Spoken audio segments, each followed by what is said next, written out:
First of all, I believe taxation is theft. That being said, do y'all remember that famous quote of Ben Franklin's that nothing in life is certain except for death and taxes? You should also know he didn't say that. He cribbed it from some earlier sources, but it's very true. And in North Carolina, I think we have had a gracious plenty of death and taxes in 20 and 24. But what we're facing right now is another slam to the people who lost everything during Helene.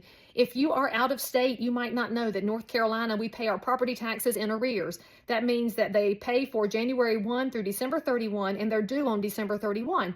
Well, today is January 6th, which means if you did not pay your property taxes for last year, they will be late as of midnight tonight, and that means you'll start accruing penalties. Well, in Western North Carolina in specific, we lost, at last count, 1,875 homes at a 100% loss due to the hurricane. Some of those are from flood. You've watched the video. Some of those were landslides where it happened so quickly there is no video. Some were trees going right straight through them. There were so many people who are at a loss. And even if the house itself is gone, that person still has a property tax bill to pay.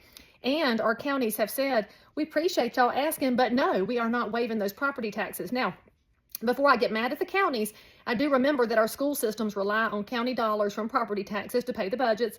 I know that we have staff that we need. I know there's parks and rec, and there's all kind of needs around the county, volunteer fire departments, first responders, all manner of things. But there's got to be a way to do this. And in my style, I like to find solutions. And so when I checked, the North Carolina state budget had a $5 billion surplus. So it seems to me that the state could pass legislation. Hey, Destin Hall, why don't you run this? Phil Berger, you too. Y'all could run a piece of legislation that allows the state to offset the amount of property taxes, at least for the destroyed homes in 2024 and in 2025, and give them a chance to rebuild. Those of y'all that love taxes, this allows your counties to have the revenue they need. Also allows North Carolina to backstop the counties that are hurting in a big way. Now, for those of y'all that would like to know why the state is not putting the money out into hands, well, I looked into it, and if you go to North Carolina's emergency resources page, you can click the button to give here.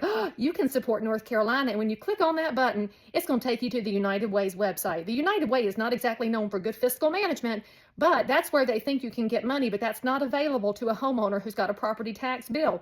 And if you follow the next rabbit hole, which takes you to how the dollars do get distributed, it will take you to a grant page, which is county by county and area by area. And the grant cycle doesn't open until June of 20 and 25, which is long after these folks are going to be considered delinquent and going to tax sale. So on behalf of those homeowners who are losing hope and they are in the middle of traumatic experience, please reach out to your North Carolina senator or representative and ask them to run a piece of legislation that the state can offer grants back to the counties for these property taxes and give the people a break because they need it.